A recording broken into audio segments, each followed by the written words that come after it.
என் தங்கப்பிள்ளையே, மனவேதனை நிறைந்த உன்னுடைய வாழ்க்கை முடிவுக்கு வரக்கூடிய நேரம் வந்து விட்டது. உன்னுடைய நிலை கண்டு ஒருவர் உன் இல்லத்தின் வாசலில் நின்று கதறி அழுது கொண்டிருக்கின்றார். அவரை உடனே உள்ளே அழைத்து சமாதானப்படுத்த வேண்டியது உன்னுடைய பொறுப்பு.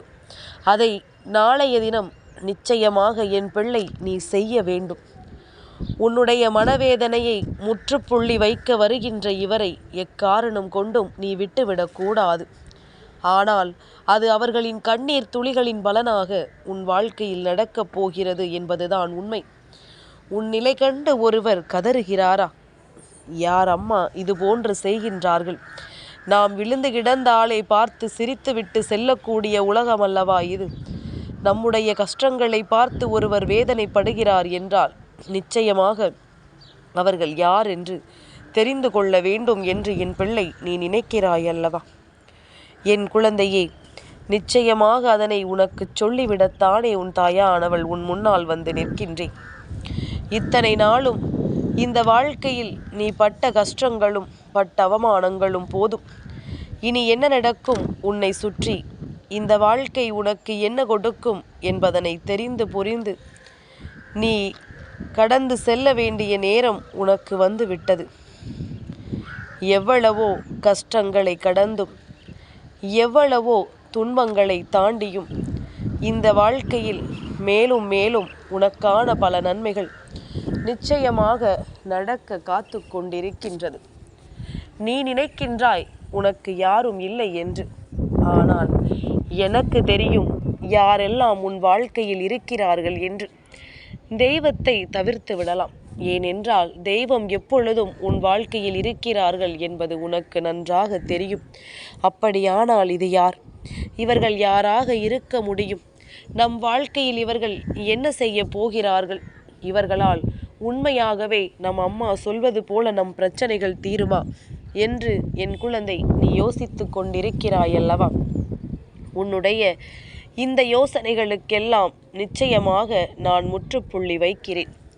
உனக்காக ஒருவர் மனம் வருந்துகிறார் என்றால் நிச்சயமாக இந்த வாழ்க்கையில் ஏதோ ஒன்று உனக்கென இருக்கிறது. யாரோ ஒருவர் உன்னோடு இருக்கிறார் என்பதனை நீ தெரிந்து கொள்ள வேண்டும். எப்பொழுதுமே வாழ்க்கை சட்டென்று ஒரு விஷயத்தை ஒருவருக்கு கொடுத்து விடுவதில்லை. சட்டென்று ஒரு விஷயத்தை ஒருவருக்கு புரிய வைப்பதில்லை. ஆனால் ஏதாவது ஒன்று எப்பொழுதாவது உன் வாழ்க்கையில் நடக்கும் பொழுது அதை என்னவென்று நீ சரியாக தெரிந்து கொள்ள வேண்டும். உன்னை சுற்றி நடக்கின்ற எல்லா விஷயங்களையும் நீ சரியாக உணர வேண்டும்.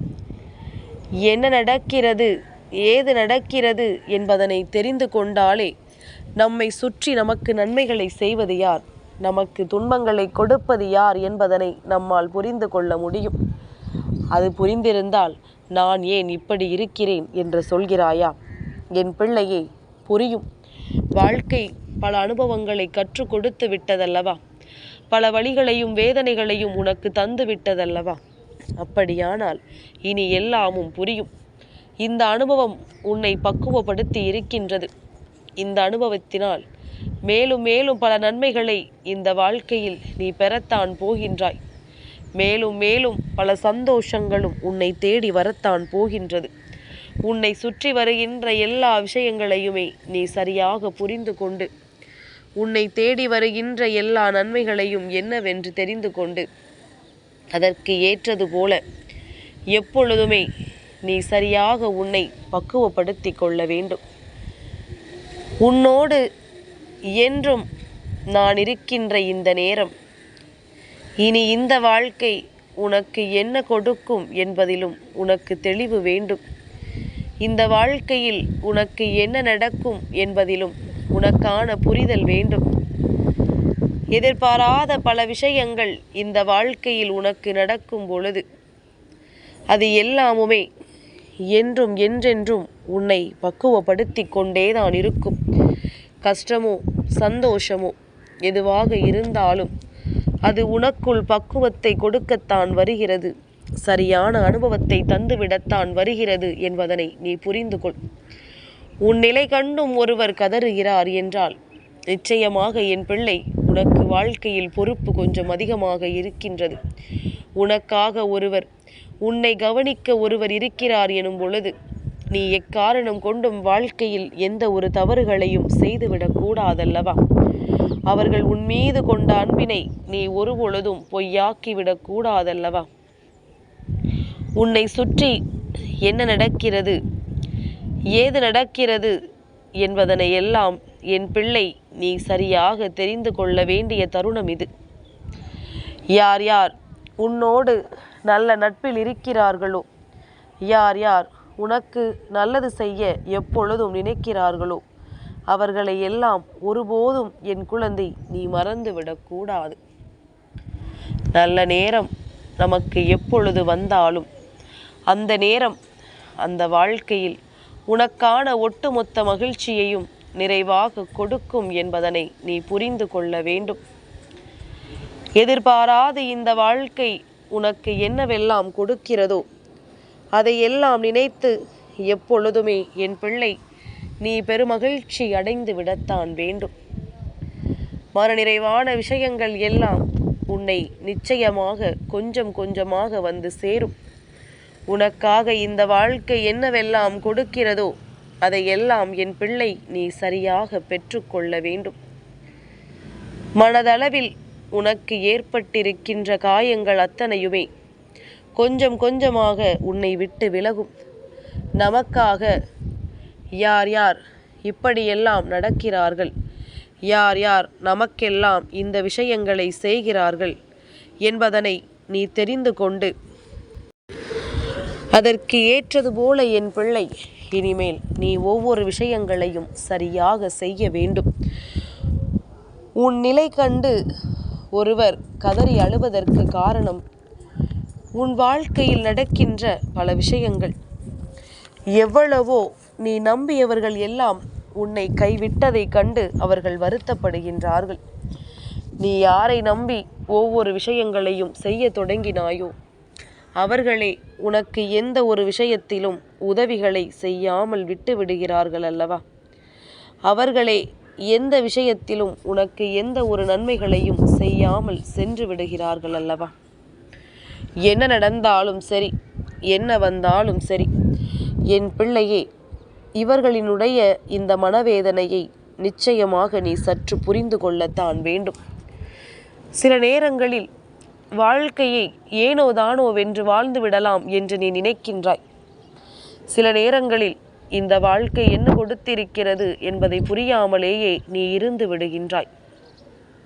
ஆனால் உன்னை சுற்றி நடக்கின்ற விஷயங்கள் அத்தனையுமே என் பிள்ளை நீ தெரிந்து கொள்ள வேண்டிய நேரம் உனக்கு வந்து விட்டது.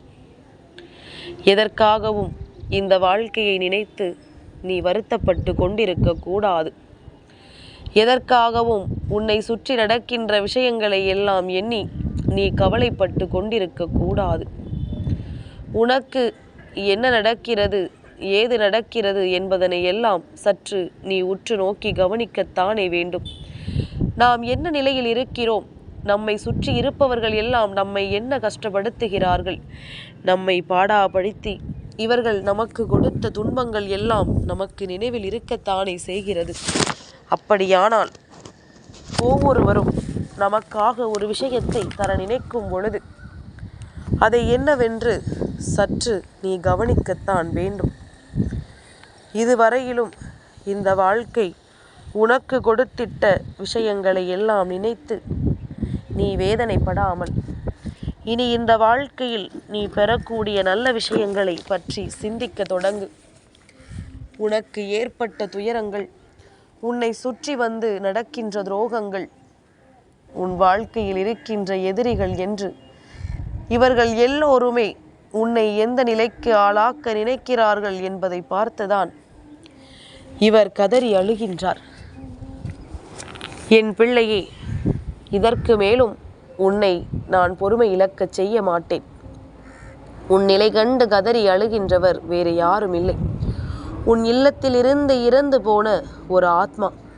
அது உன்னுடைய முன்னோர்களாக இருக்கலாம், அல்லது சமீபத்தில் இறந்து போன ஒருவராக இருக்கலாம். உன்னுடைய நிலை அவர்களுக்கு மனவேதனையை கொடுக்கின்றது. நீ வாழ்க்கையில் எந்த ஒரு விஷயத்திலும் முன்னேறி செல்லாமல் அப்படியே தேங்கி நிற்கிறாய். அவர்கள் இருக்கும் வரை இந்த வாழ்க்கையில் நடந்த மாற்றங்களும் அவர்கள் இல்லாமல் போனதும் இப்பொழுது உன்னுடைய வாழ்க்கையில் நடக்கின்ற மாற்றங்களும் அவர்களுக்கு மிகுந்த மனவேதனையை கொடுக்கின்றது. எல்லாவற்றிற்கும் காரணம் உன்னால் முடியாது என்பது கிடையாது. இவர்கள் இல்லை என்பதனை நினைத்து நினைத்தே நீ எந்த ஒரு விஷயத்தையும் செய்யாமல் இருந்து கொண்டிருக்கின்றாய். இவர்கள் உன்னுடைய வாழ்க்கையில் இல்லை என்பதுதான் உனக்கு இப்பொழுது மிகப்பெரிய வேதனையாக இருக்கின்றது. என்ன செய்வது ஏது செய்வது என்று தெரியாமல் நீ மிகுந்த வேதனைப்பட்டு அடுத்து எந்த ஒரு முயற்சிகளையும் எடுக்காமல் அப்படியே தேங்கி நிற்கின்றாய். அவர்களே இல்லையே, இதற்கு மேல் என்ன இருக்கிறது என்று நினைப்பதை விடுத்து அவர்கள் இல்லாத பொழுதுதான் அவர்கள் நினைத்த விஷயங்களை நாம் சாதிக்க வேண்டும் என்று நீ நினைத்திருக்க வேண்டும். ஆனால் அப்படி நினைக்காமல் இதுவெல்லாம் உன்னுடைய வாழ்க்கையின் மிகப்பெரிய வேதனையாக நீ எடுத்து கொண்டதனால் உன்னை சுற்றி நடந்த எந்த ஒரு விஷயங்களுமே உனக்கு சரியாக நடக்கவில்லை என்பதுதான் உண்மை. இவர்கள் உன் நிலை கண்டு கதறி அழுவதற்கு, அவர்களின் அழுகையை நிறுத்துவதற்கு ஒரே ஒரு காரணம் உன் கைகளில் இருக்கின்றது. உனக்கு அதற்கான வாய்ப்புகள் இருக்கின்றது. என்ன தெரியுமா? என்னென்ன விஷயங்களை எல்லாம் அவர்கள் விட்டு சென்றார்களோ, எந்தெந்த விஷயங்களை எல்லாம் அடைய வேண்டும் என்று ஆசைப்பட்டு அதை முடியாமல் விட்டார்களோ, அந்த விஷயங்களை எல்லாம் நீ நடத்தி முடிக்க வேண்டும். அந்த விஷயங்களை எல்லாம் உன்னுடைய வாழ்க்கையில் நீ நல்லபடியாக நடத்தி காட்ட வேண்டும். என்ன நடந்தாலும் எது வந்தாலும் இதிலிருந்து நீ உனக்கான வெற்றிகளை நிறைவாக பெற்றுவிட எப்பொழுதும் தயாராக இருக்க வேண்டும். உன்னோடு நான் இருக்கிறேன் என்பது எப்பொழுதும் உன்னுடைய புரிதலில் இருக்க வேண்டும். எந்த நிலையிலும் நான் உன்னை விட்டு விலக மாட்டேன் என்பது எப்படி உனக்கு நினைவில் இருக்கிறதோ, அதுபோலத்தான் உன்னுடைய இல்லத்தில் இறந்து போனவர்களும் ஆத்மாக்களாக உன் இல்லத்திற்கு வருகிறார்கள். அது ஏன் அம்மா நாளைய தினத்தை குறிப்பிட்டிருக்கின்றேன்? நாளை அமாவாசை நாள் அல்லவா? என் பிள்ளையே, அவர்கள் யமதர்மனிடம் அனுமதி பெற்று உன் இல்லத்திற்கு வரக்கூடிய நாள் அல்லவா? நிச்சயமாக அவர்கள் வருகின்ற அந்த நேரம் அவர்களை கண்ணீர் சிந்த விடாமல், அவர்களுக்கு மனவேதனையை கொடுக்காமல் உன்னுடைய நிலையை நீ மாற்றிக்கொள்ள முயற்சி செய்ய வேண்டும். இந்த அமாவாசையில் இவர்களை பற்றி நான் உனக்கு சொல்கிறேன் என்றால், அடுத்த அமாவாசையில் அவர்கள் உன்னை தேடி வரும் பொழுது நீ நல்ல நிலைக்கு சென்றிருக்க வேண்டும். எதிர்பார்த்த அத்தனை விஷயங்களையும் நீ நல்லபடியாக இந்த வாழ்க்கையில் முன்னேற்றி கொண்டு வந்திருக்க வேண்டும். என்ன நடந்தாலும் எது வந்தாலும் என் பிள்ளையே, உனக்கான விஷயங்களை எல்லாம் நீ சரியாக செய்து கொண்டே இருக்கும் பொழுது நிச்சயமாக உன்னால் கனவிலும் நினைத்திராத அளவிற்கு பல நன்மைகள் இந்த வாழ்க்கையில் உன்னை சுற்றி நிச்சயமாக நடக்கும். உன்னை தேடி வந்து நான் உனக்கு அத்தனை விஷயங்களையும் நல்லபடியாக கொடுத்து விடுவேன் என்பதில் எந்த ஒரு மாற்று கருத்தும் கிடையாது. உன்னோடு என்றும் நான் பயணிக்கிறேன் என்பதனை நீ மறக்காதே. வராகி சொன்ன விஷயங்களுக்குள் உண்மை இருக்கிறதா இல்லையா என்று சந்தேகப்படாதே. என் பிள்ளையே, இது உண்மையாகவே இல்லாமல் போகட்டுமே. உன்னுடைய முன்னோர்களும் உன் இல்லத்தில் இருந்து இறந்து போனவர்களின் ஆத்மாக்களும் அமாவாசை நாட்களில் உன் இல்லத்திற்கு வரும் என்பது உனக்கு தெரியாதா? தெரியாத பிள்ளைகளுக்காக அம்மா எடுத்துச் சொல்கின்றேன். என் பிள்ளைகள் அவர்களின் மனதில் இருக்கின்ற எண்ணங்களை எல்லாம் இந்த வாழ்க்கையில் நிறைவேற்ற வேண்டும் என்று நான் விரும்புகின்றேன். அப்படி இல்லை என்றால் அவர்கள் மன வருத்தத்தோடு தானே இருப்பார்கள். அவர்களுக்கு இந்த உலகத்தில் வாழ்வதற்குத்தான் பிடித்தமில்லை. அதற்கு அவர்களுக்கு கொடுத்து வைக்கவில்லை என்றே வைத்துக்கொள்ளேன்.